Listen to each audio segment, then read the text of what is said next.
So let me share my screen here.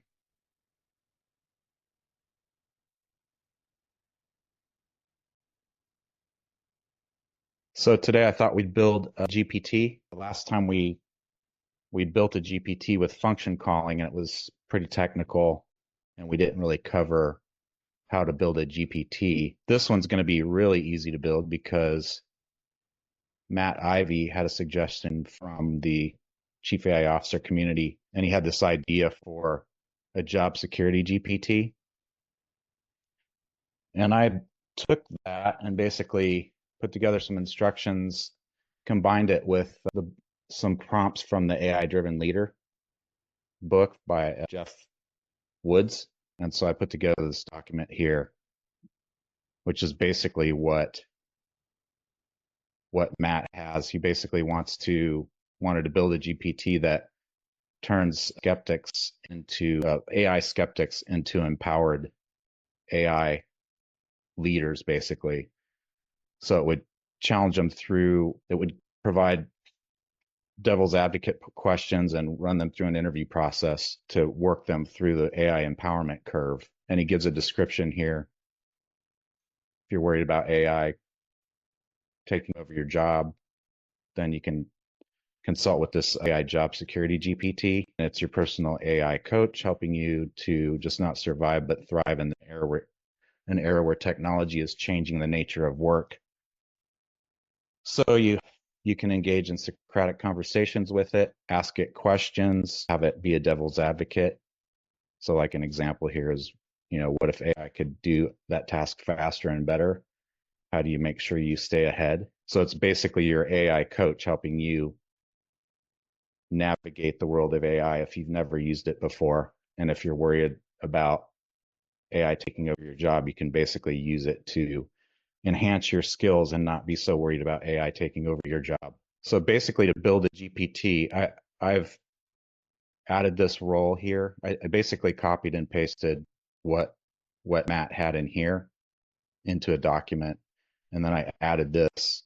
The role of this GPT is to determine whether the user is on the AI empowerment curve, or where the user is on the AI empowerment curve, and to help them work through the remaining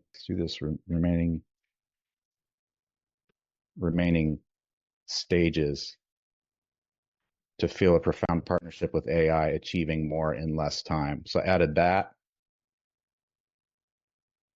and then I added the AI empowerment curve, which is basically from Geoff Woods's book. It's this section here on page 55, I think.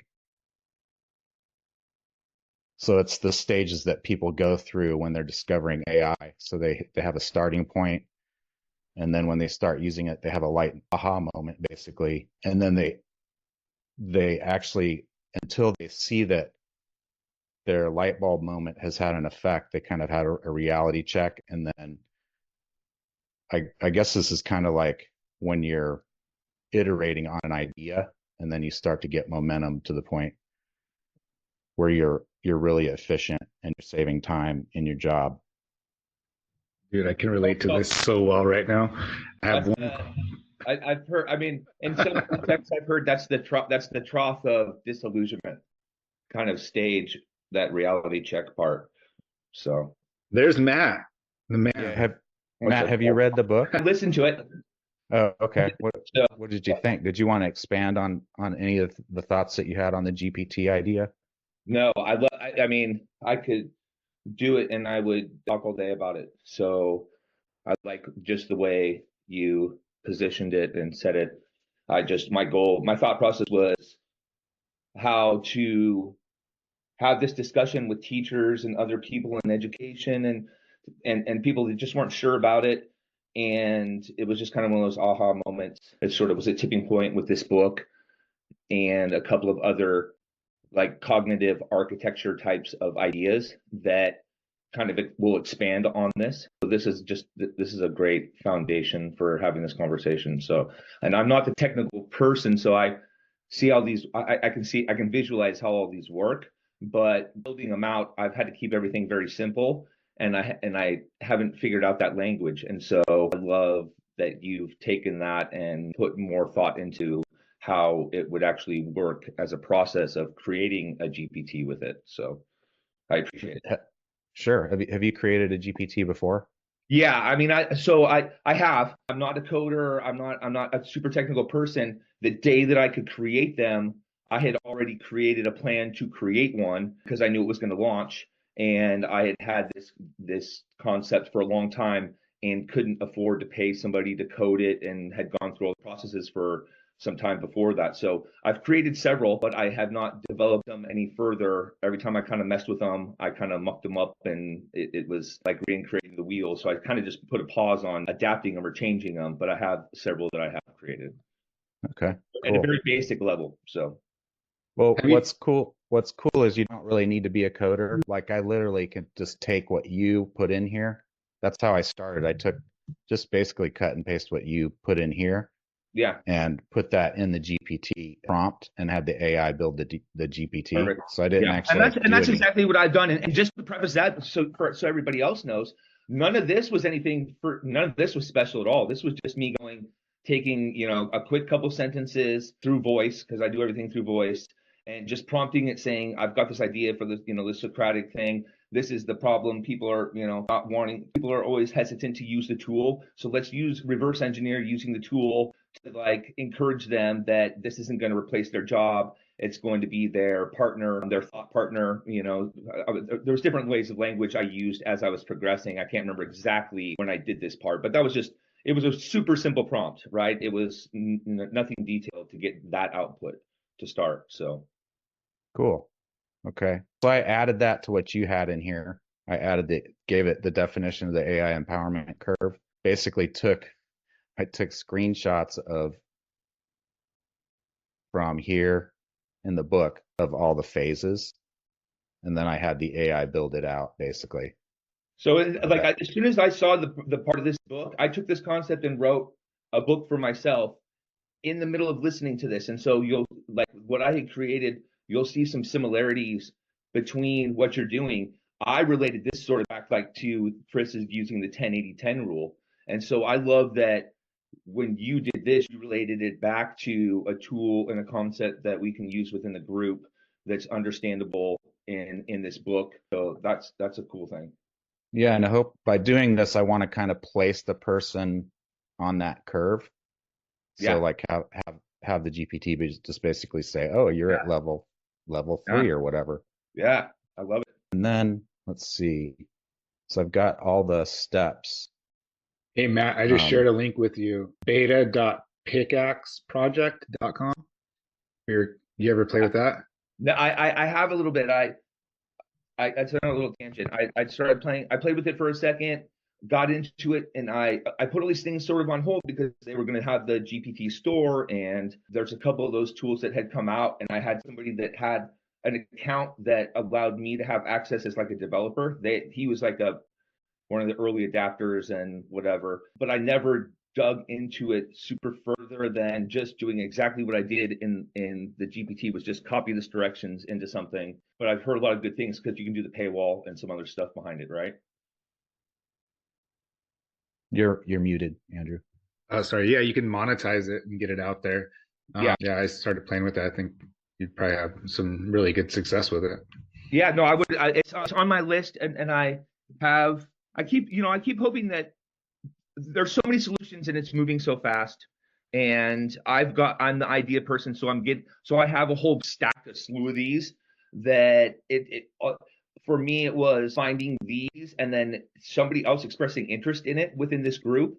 And so this happened to be one that I shared that there was some interest in, or else I probably would be just sitting on this waiting for the next thing to come because everything else is just moving so fast. So I love finding the tools that work for other people. So then if this does work and somebody would use this, then this is the type of stuff that was kind of like my case study was somebody in here actually wanted to maybe use this. Okay, cool. Then maybe it's worth actually developing. So I actually did use Pickaxe, and I am in the process of monetizing my app, which is helping people to apply for jobs faster and to make sure that they're applying to jobs that they actually are qualified for. So they're not wasting time. And so I showed that to the state of Washington. They want it. I showed it to the FBI. They want it. I showed it to the regional high school student superintendent. He wants it. So yeah, How it's do you, good. and is it easy to use as a platform to do that? Or Well, I was explaining to Chris Lannon that when I was getting in there, Mike, the guy who owns Pickaxe, actually wanted a meeting with me, and because I was playing around with it so much, I guess. And it is super easy to use. It's quite intuitive, and if you know just even the smallest bit of coding, just even the tiniest, like using the equal signs, the hash, the equal to make breaks in your actual prompting, it will actually work to make it so that the prompts run one at a time, and that was one of the things that I didn't know, and he told me that. So but I am not a coder like brilliant Chris Lannon over here. I am definitely not a technical person, but all I did was build this app in GPT, and now everybody wants it. cool. Was Thanks. it I'm glad you guys are sharing that, because it'll motivate me to go do it myself now. So thanks. 100%. There's also job scorecards in the Scaling Up has them that we've created from Scaling Up perspective, as well as there's another one that's in there in the vault as well. So you get a good job description and a good job scorecard on the right employees. The Was it- reason that the state of Washington wants this is because mine will take your LinkedIn profile, CV, and a job, compare the whole thing, rate it on the scale of 1 to 100, tell you how well you fit. If you're less than 85%, it won't even bother. Then it will take, if it is over 85, create the resume. And if you need a cover letter, it'll go back into your CV to see transferable skills and then write that into your cover letter. But I'm not going to hijack Chris's demonstration here, so I'm going to just shut up too now. late? No, just kidding. Share a link to that, Therese, please. That's awesome. Did you use Gamma for this, Chris? This is beautiful. Oh, beautiful. Beautiful.ai. Cool. So It's here's beautiful. the AI empowerment curve. I just showed you the diagram for that. And then this is the benefits that somebody with skepticism would get from being empowered by AI: reduce fear of job loss, boost confidence in using AI, and discover AI opportunities, personalize your career growth. And I actually have a prompt for that last one where I'll ask for a career path from the GPT. Nice. And then we want to demonstrate to the skeptic how they can use AI as a co-pilot, and the roadmap. That's basically what I was just talking about. We'll build a career roadmap, increase efficiency. So that's that last step, expanding what's possible and becoming efficient with AI. And then being confident in your skills with AI. And then we're going to have interactive conversations with GPT. And here's the steps in AI as your co-pilot. So you identify the time-consuming tasks that you hate doing the most, and then figure out how to automate those tasks, explore how you can make decisions with AI, which is basically what the book is all about. It's about using AI as your strategic thought partner, and then leveraging AI to streamline your processes and boost your productivity, and collaborating with it to ideate and create new possibilities. And then you've got AI as your partner, and you're an enhanced human at that point. Cool. I don't know if these are accurate. I was trying to find that basically when I used beautiful, it came up with this graph. So potential to increase career advancement. And I couldn't find anything.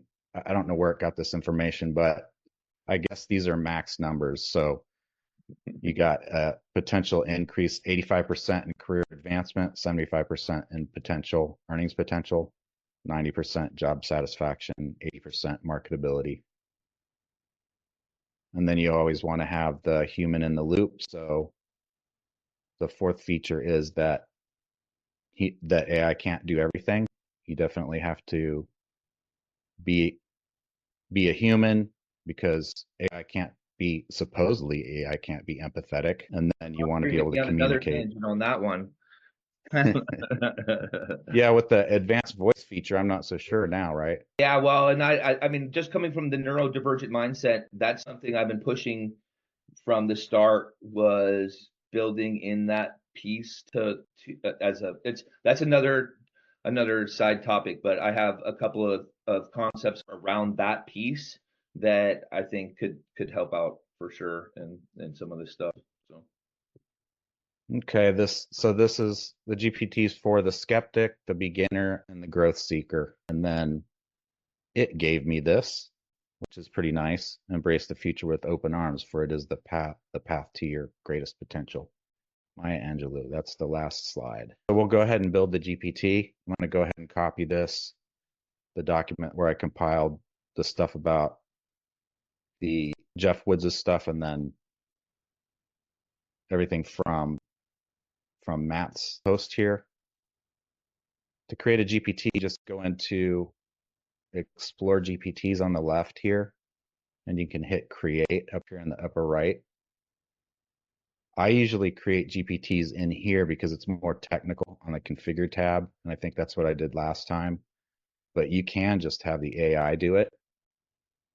It's just like ChatGPT, and it's asking you, what do you want me to make? And you just basically, I'm going to post that whole thing in, and there it is. You do have to go in here to configure to give it a name, and then you can make any modifications in here.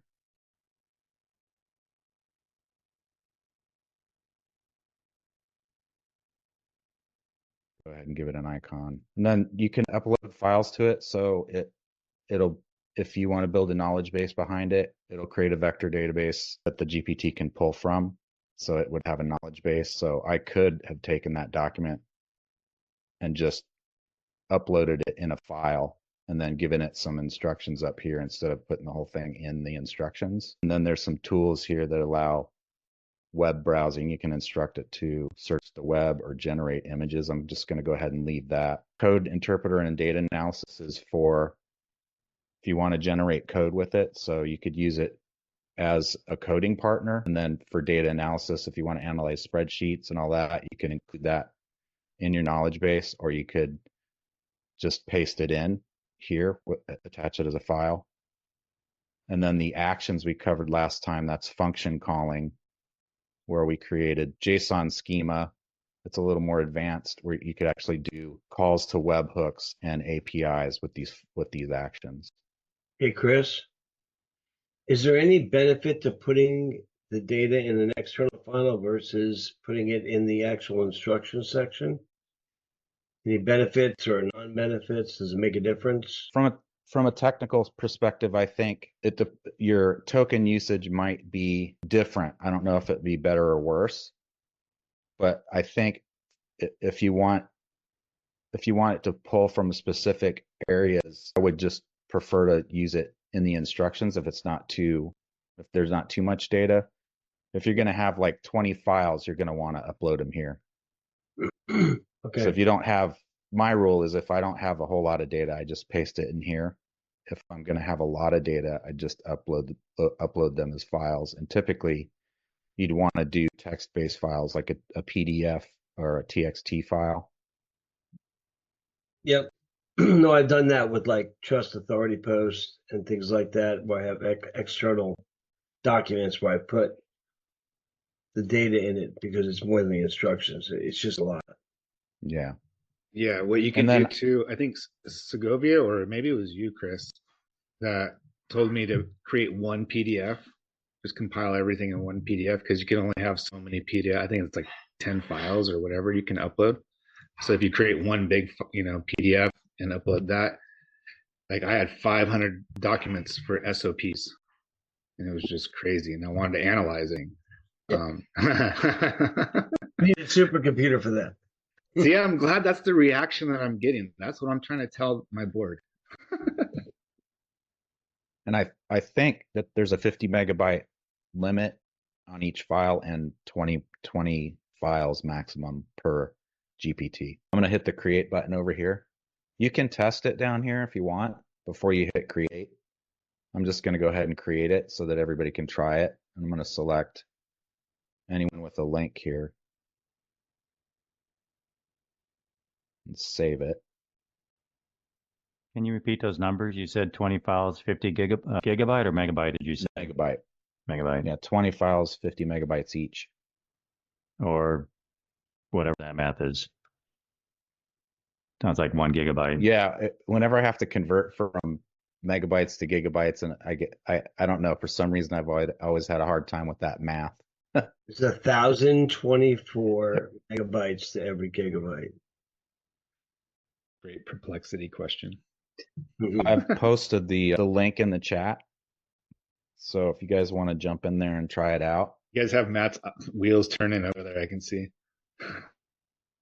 Definitely. One of the things I was just going to say was that, a job security GPT is probably not the right word for it in the first place. And my original just premise for this was, like, I wanted to have someone's initial conversation just be like a positive conversation, and they don't know what to ask. And if a company was to train this model specifically with their information, and this is great as just a general knowledge piece, but if it was finely tuned and you could come in as a consultant and fine tune this particular piece so that their first engagement was this encouraging interaction that led them down a path of self-discovery and allowed them to play with it, but wasn't forcing them into like a particular framework, like where they could see the added value for their particular job and their skill set and how that differs for everybody, instead of just trying to say this is a great tool that's going to help your email and trying to, so it was a way maybe of introducing it. And I don't think that particular title encompasses maybe like the full potential of what it has to develop, AI leaders or thought leaders or whatever. So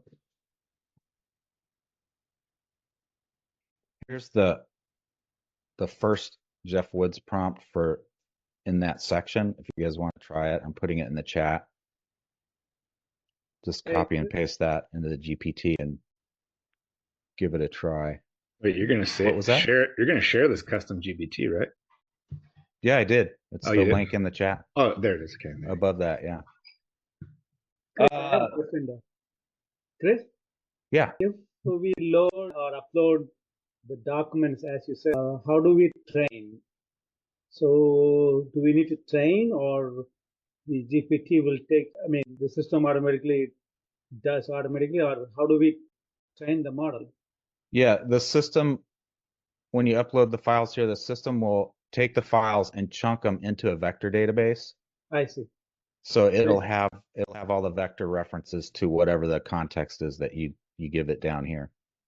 So it does automatically as soon as you upload the file. Right. Training is a whole other thing, right, where you basically if you want to say you trained it on a style, you would give it examples, several examples of that are consistent with that style until it learns that style, basically. So basically this is just a knowledge base. It's not really training. It's just like giving it information. It's kind of a Q&A or question and answer or kind of thing. Okay. Right.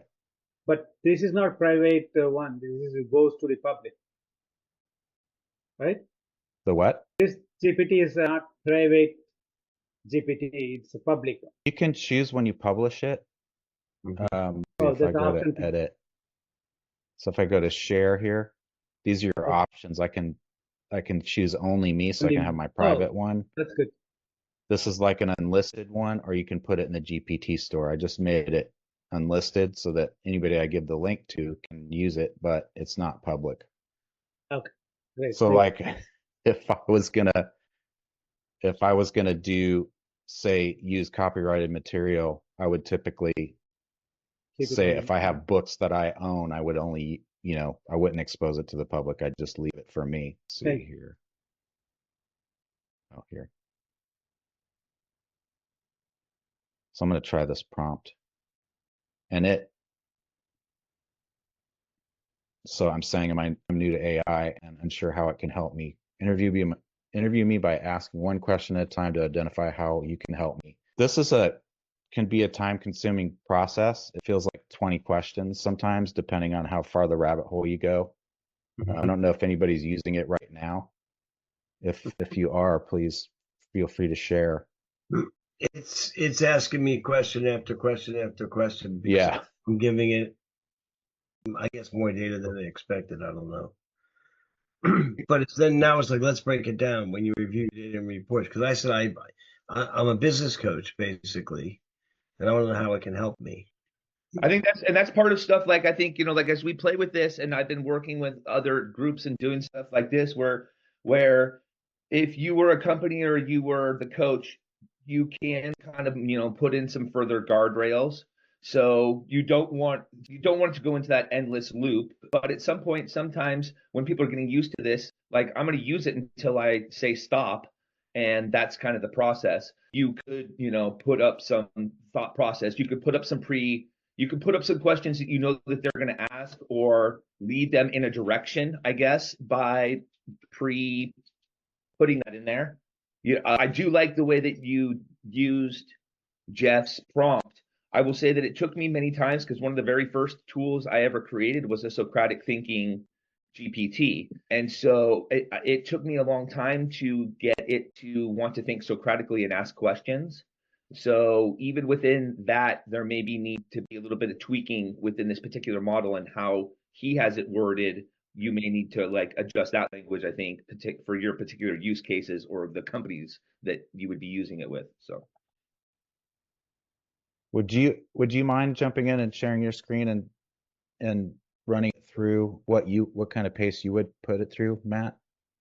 Well, and actually, let's see here. I may not be able to do it very good on this machine here, honestly, because I was kind of messing with my phone and trying to get into. I was doing this because I had the camera set up in here. Okay.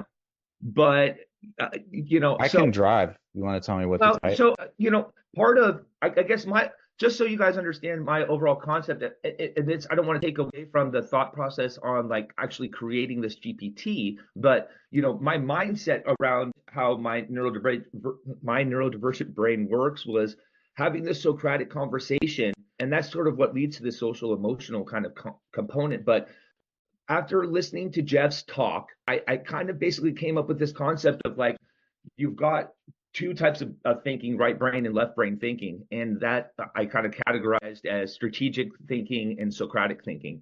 And so my thought process was that I know that I'm I'm linear versus lateral thinking, I guess is, two terms that you could use. I know that I kind of think outside the box in a neurodivergent way. I need to use tools to be able to think in a linear way and explain things in a linear way.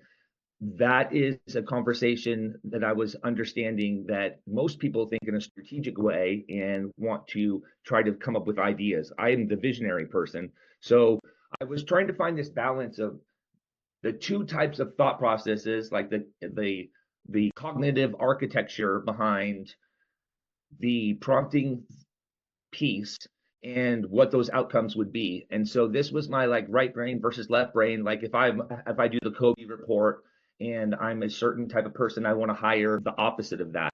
So this was kind of one of two tools and starts of conversations. Now that thought process led to the specific conversation where I was going, okay, cool. If I'm talking to somebody, I want them to be encouraged within the company to use the tool.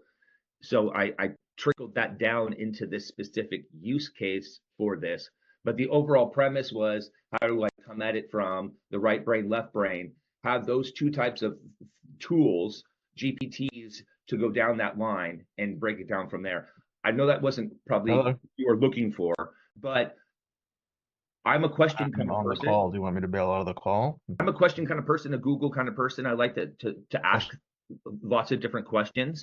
And so when I was doing this, I was enjoying the types of questions.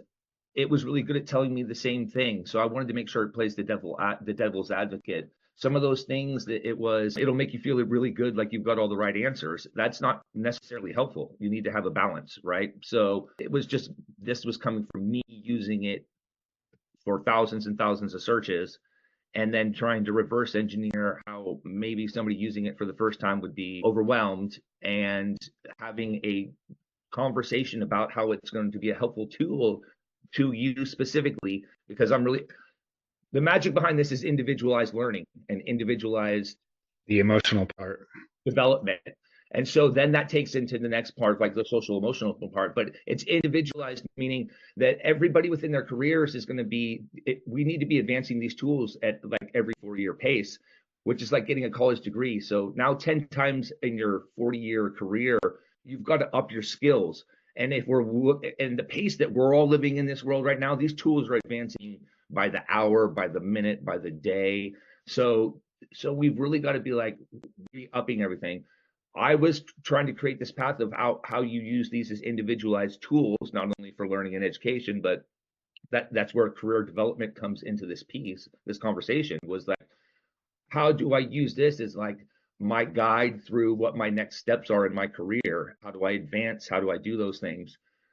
All of those questions are things that are very extremely personal to people. And if they feel comfortable with how the tool is going to answer it, and that it's going to support them through this process and maybe find a way to help them earn more money or be more successful in their career, I thought that was a solid foundation that would hopefully encourage them to want to use that tool more within their own company. So that was my overall premise for the whole thing.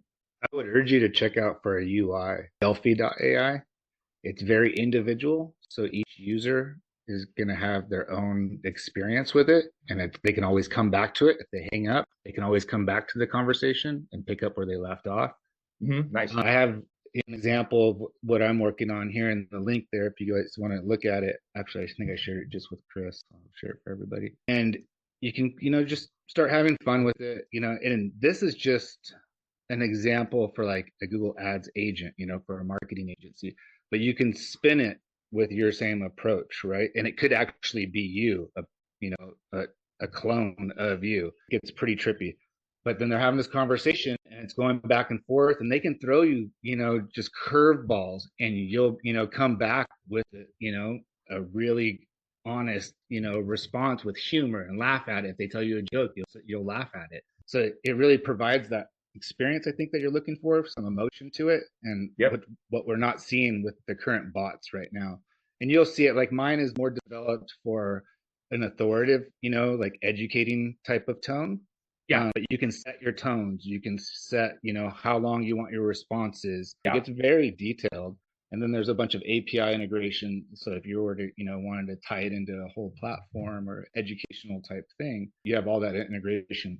There's a young man, his name's Dara, that started it, and he started as just all by himself, and he's really built it to something that's pretty cool. So I love it. I think all that stuff, I mean, to me, that's there's the voice and the sentiment and everything, it got a lot better with this new voice model, and it's only going to get exception. I mean, it's getting better and better and better every day. These types of conversations, people are nervous about having them in some ways. And then you've got the other side of it, that just like people asking Google, like if you search someone's Google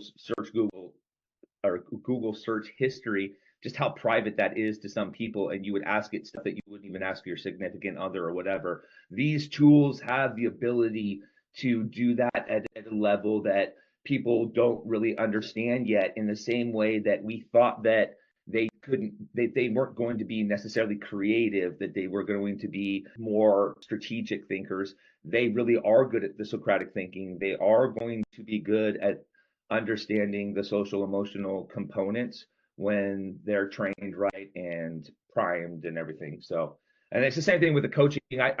This is the part of the stuff that I love, because when I'm looking at this education piece, like part of this even would be, how are you having this conversation? Because I look at it from the education standpoint of my kids, is I could have the same model and train it on the voice of a teacher. It could be that older teacher, like a grandma teacher that you look up to, and they tell the story different, and you hear it different. It could be the young hip teacher that's like in their 20s that every kid wants. And then it could be you telling that same content, but telling it in the voice of the kid that's the same age as you, or the kid that's a couple of years older that you look up to, and you listen to those things and you pick them up different. It's the same content, it's the same sentiment, it's just who's telling you. So there's other parts of this conversation of, if you can get these tools and it's not coming from the top down, from the CEO directing you to use it in a particular way, and you're set on a path to be able to figure out what that is for yourself, and then you are smart enough as a company or as a consultant to pre-prime, knowing what this person needs to get out of it. I don't want to say you can manipulate it, but you can lead them down a path while you're coaching or doing whatever, that's not forcing them down a particular path, but it's kind of guiding them there and not allowing them to get out of that path. You see what Chris is building, right? No, I'm blabbering and I'm doing that, and that's part of my dysfunction here. Is like, if you asked me to share my screen and hop in here and do all that, I'd have to have one of you guys do it so I could talk it through. So the best part is this is all recorded, so I can go back and watch it, right? So. Well, I appreciate your input. So basically, what I did is, it's funny. I actually kind of built something yesterday for a potential client. He's a life hacking coach, and he wanted to build a tool that that sends text messages to his clients on a daily basis to help them achieve their weekly goals. Yeah, Brunch.ai is one of. There's a couple of really cool ones that are like that I've been kind of following along. Somebody with this group has a Coach Vox or something, right? Or that's associated. Yeah, one of Chris's, Rachel, I think her name is. She's the owner of Coach Vox. Yeah, there's. And then he did on the podcast, he interviewed Joshua. I can't remember his last name, but he launched the World AI Summit in Austin in June. Yeah, that one that was. And that was like one of the first SaaS products that he built with AI, was that tool. Nice. I built it with voice, but I did it in like a couple of hours. But basically, I just went through this whole situation with it where I said, I'm a coach and I'm interested in helping my clients achieve their goals on a daily basis. How can you help me with that? And it gave me all these ideas. And then you could probably put some gamification things in there too, where they get certain rewards or whatever. And then it asked me, do you like this approach? And I said, yes. And then it went deeper. Support your clients on a daily basis. You can create coaching experience that feels both personalized and scalable, which is a win for both of you. And then it suggested these things: habit tracking, daily check-ins, track and analyze client behavior, prioritize goals, daily motivational boost. That's kind of like what I was thinking. And I just said, I think I'd like to explore sending text messages to my clients to remind them of the micro steps that they can do to get one step closer to their weekly goals. And then this is what it suggested, was the automated text messages. Cool. But that's right here. We're kind of doing this now. Especially if you can implement it, either like having it, let's see if I can get existing platforms. Everybody knows Twilio. Yes, take this, the output from this. Have you tried using the AI in make.com and copying this and pasting in there and see what workflow it produces? Cool. You know what I mean? Yeah. So Does that make sense? I could say you prime it by saying that you want to use it to build it in Make, even, so that it's knowing that that's the particular tool you want to use. Absolutely. I love it. The steps from a larger plan. Hey, I just wanted to say thanks for showing this in this way. I've done this for myself, but I felt like, honestly, I wasn't giving myself any credit for doing it because, to me, this was sort of, it's just a wrapper of this. It really was just more like a way of getting people to like think about this primed thought.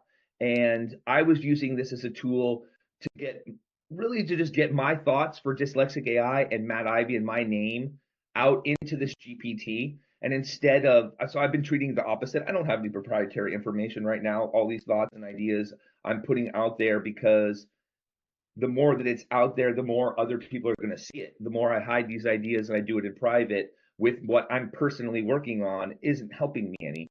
And so I'm going into perplexity in these things and putting in some of my own stuff intentionally so that I can be part of these conversations and have this type of thought process. Well, so I've created these behind the scenes, but I wasn't thinking that this was, to me, was like, I thought somebody who knows what they were doing would just consider this kind of a joke that I did it like this. And no, I think on the contrary, this is the way we should be thinking, so that Yeah. we can then start playing around with automations, because it's not that we know everything as much as what can be possible, right? So thinking like you do, Matt, I think that's fantastic. And then going in and asking the tool, hey, how do I actually do this? Yeah. Is even better. Back, because, like you just said, like, you know, go in there and ask it to do it. Well, you know, and so I guess what I was prefacing that with was is that everything that it's creating right now is no different than what I create all the time. I have thousands of these because I'll do this, and then I'll change one word and recreate all the documents and do stuff. And that's just the world that I live in. I love being in that world right now. But I forget that because I'm doing it myself and I'm so immersed in it, how much value people have in finding just it set up in this particular way. So again, it was just me sort of. Because here's what I'm thinking: if you got all these different things, all you have to do is just throw it into pickaxe, charge $1, and then let it go. Yeah.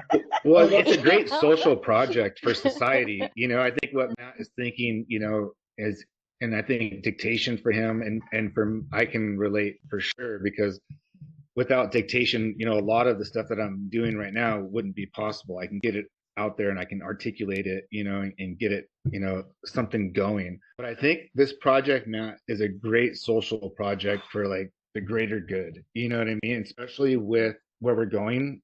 There's a lot of employees that are going to feel this, right? And I think that's what you're, you know, with AI, they're all having that. And I'm seeing it just within the organization, you know, of 70 employees. And yeah, I want to give this out there. I want to let them use this, and it's going to empower them, right? It's going to. So I guess part of just, I didn't mean to cut you off. No worries, you're good, Matt. It was, you know, for me, it was, I was coming to this like moment of going like, you know, it's not about the tools anymore, and people are creating so many tools, and I don't want to put that down because I have a million tools I want to create, but you know, it's really comes back to like what you do with the data and being able to figure that out for people, which was more sort of, you know, the Socratic piece of like, how are we going to use, how and why are we going to use this information in the first place? And so there was different layers of conversations that, and now I'm going to get sidetracked, so I'll just stop there. But it's interesting times. I love where all this is going. The conversations are very much, it's very hard to get like it wrapped up in this technical stuff. But if we're asking it the right questions and we're having the right approach from the overall picture of stuff, it's not about the actual tools, it's about what we do with them and how we use them. And so those conversations with this was going back to more of that Socratic piece of, those are the pieces that are going to get them wanting to use the tools, that are going to then create more consulting opportunities and doing stuff, than it is to just try to give them a stack of tools and tell them to use it. There's a place for that, but right now, you know, this was the other part, which was just having the conversation, and how do we have the conversation in the way that people want to have it. I think yeah, and sorry, go ahead. So I've tried to do more technical calls, and I end up losing half the people. So this is a better format, I think, for most people. I think most people will agree on that.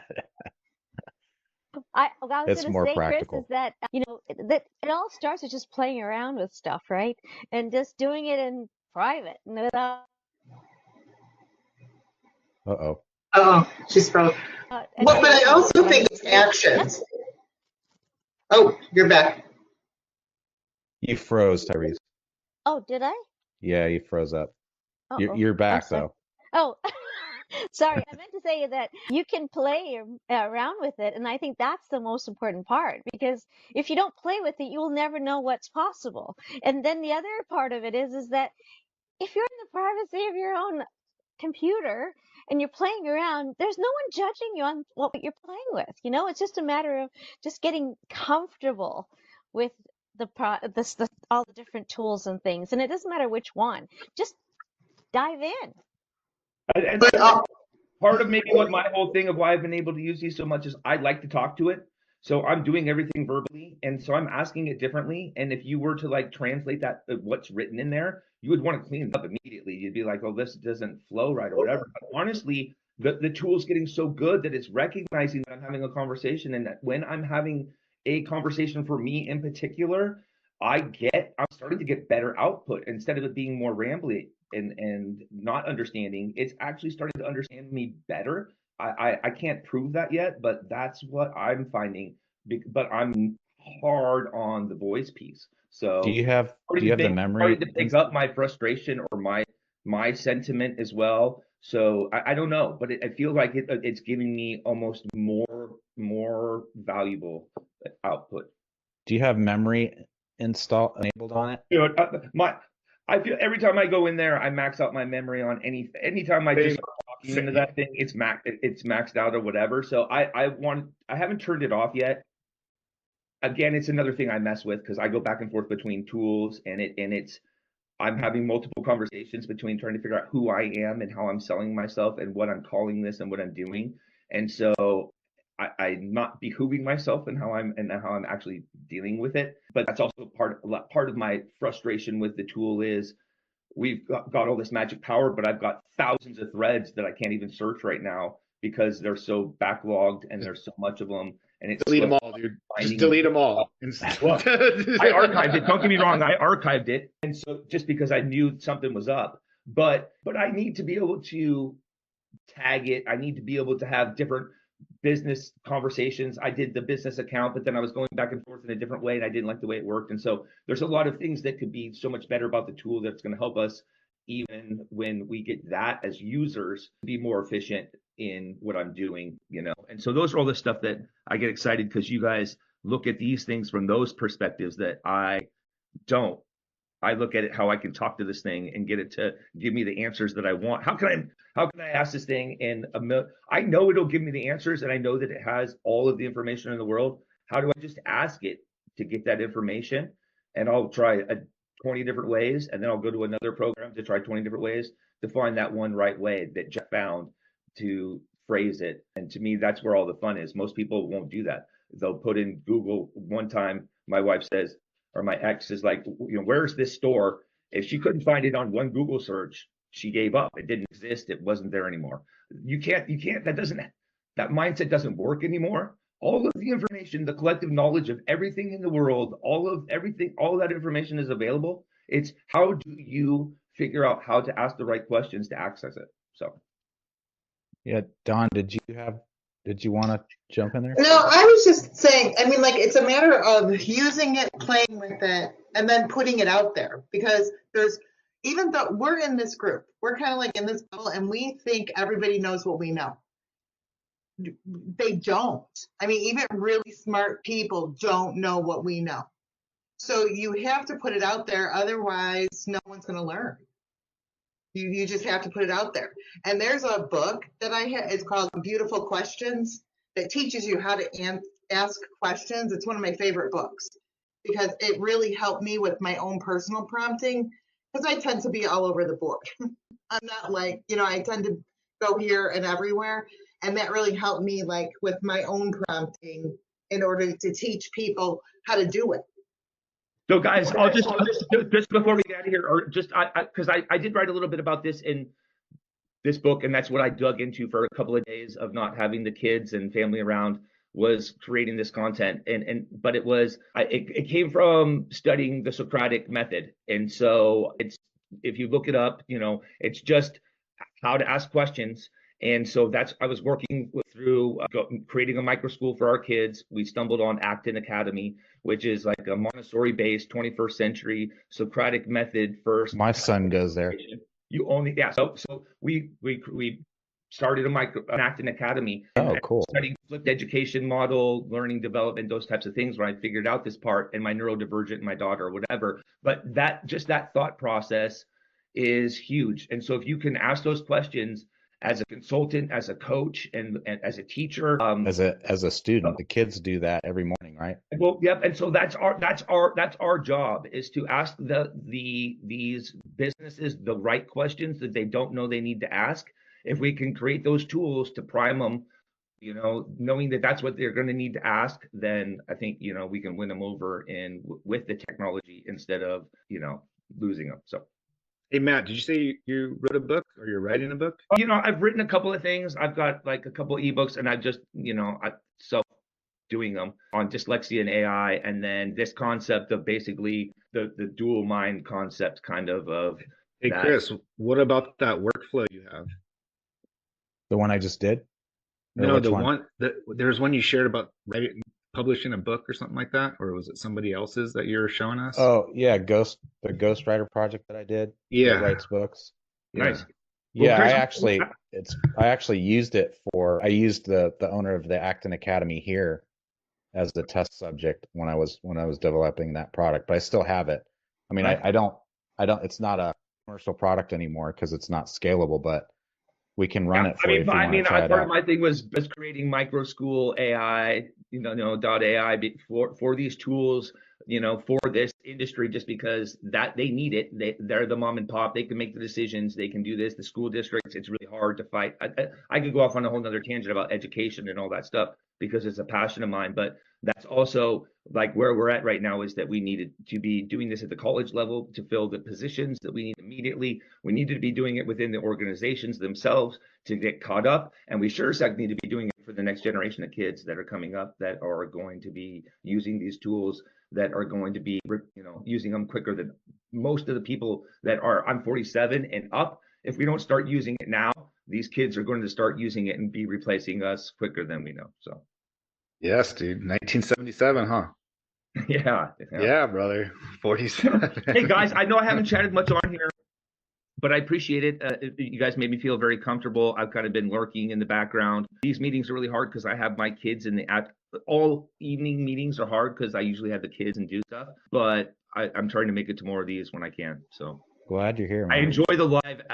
The live part of it is so much more fun than I like the calls. Don't get me wrong, and the recording. I can learn. We love your energy, brother. We love it. Well, I got a lot more of that if you ever need it. Just holler.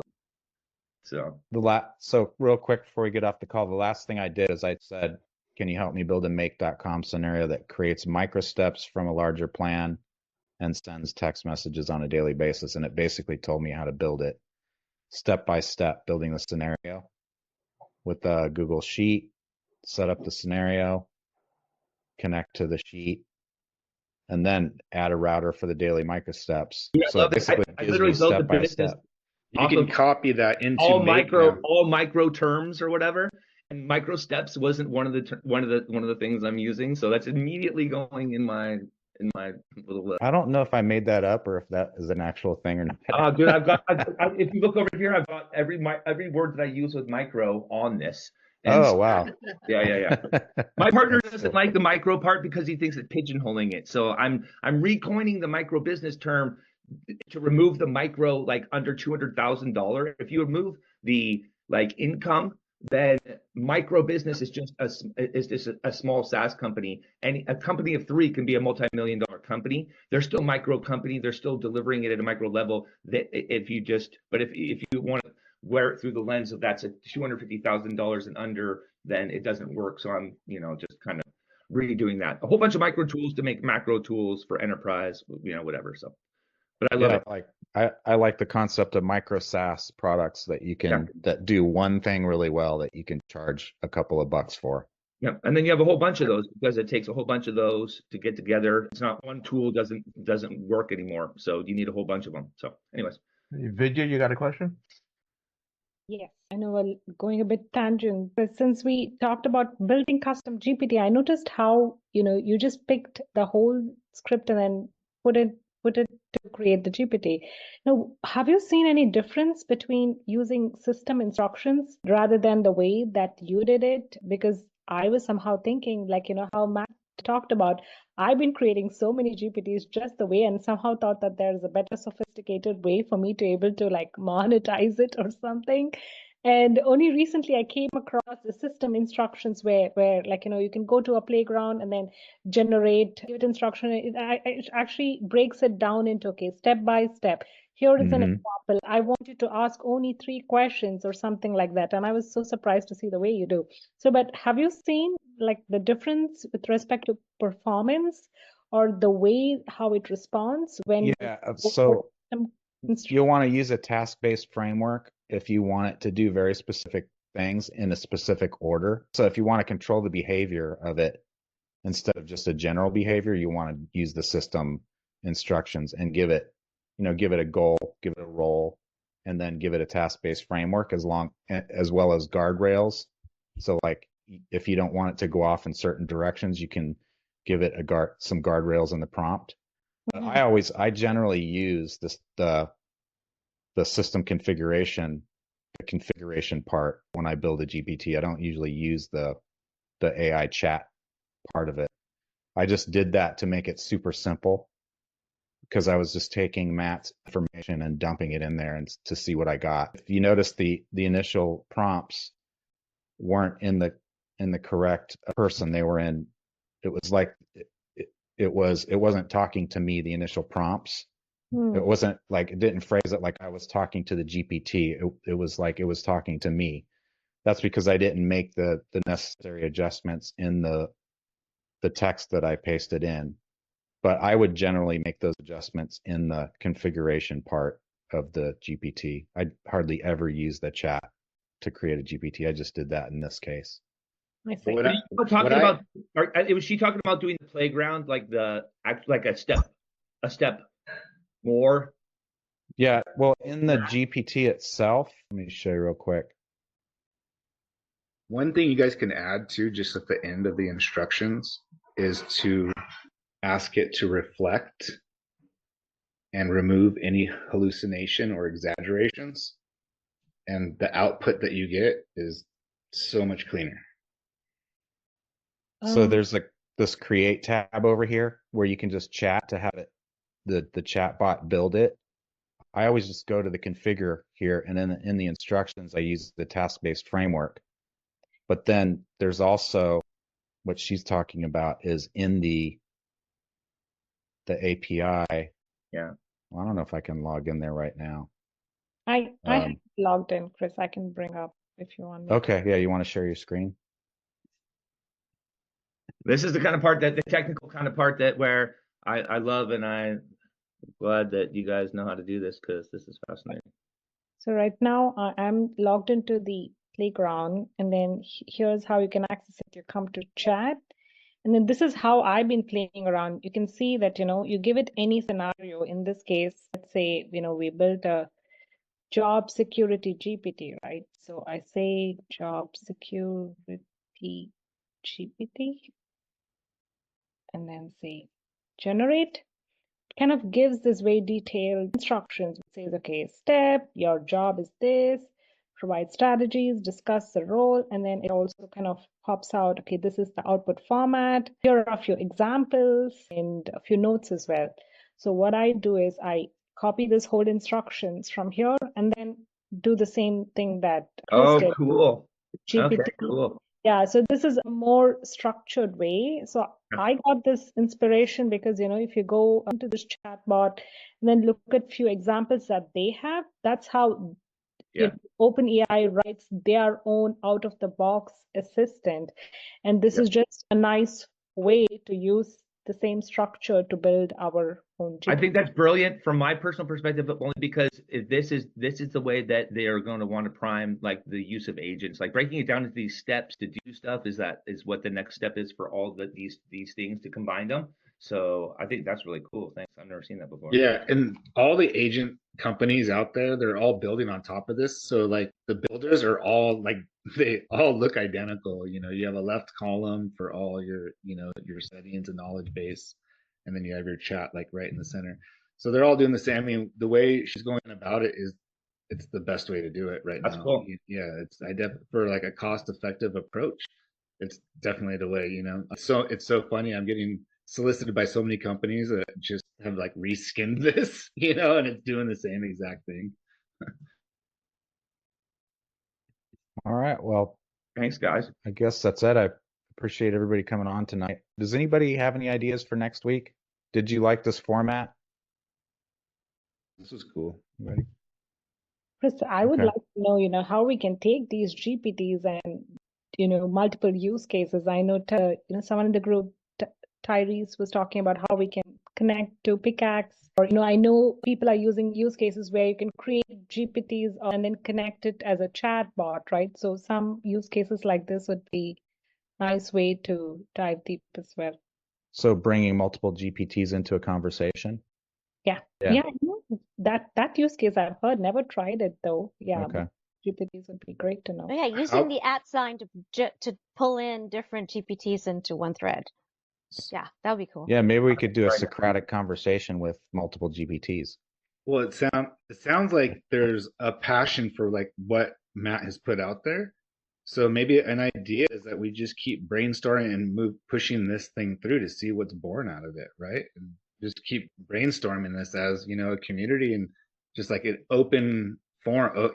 It's Matt's open flipped, forum. Yeah. Hey, and actually, like I said, I have a couple other ideas of just stuff in general. So I won't be afraid to put them out there now that Cool. I really appreciate the sentiment from everything, guys. Like, just because it's nice to have that. I don't get to have this conversation with anybody. I've had it in my head for the last 2 years. And so just to see any kind of value in the conversation is cool. And I'll share a few other things, and maybe that just sparks another conversation. And if it doesn't, then it one of somebody else in this group, it will spark a cool conversation to continue off of. So, and then we could build the next ones the way Vidya does it. Yeah, Cool. that was Cool. I started playing with the NVIDIA stuff today, and I was blown away by that too. So I saw some news on that, but I haven't had a chance to look at it yet.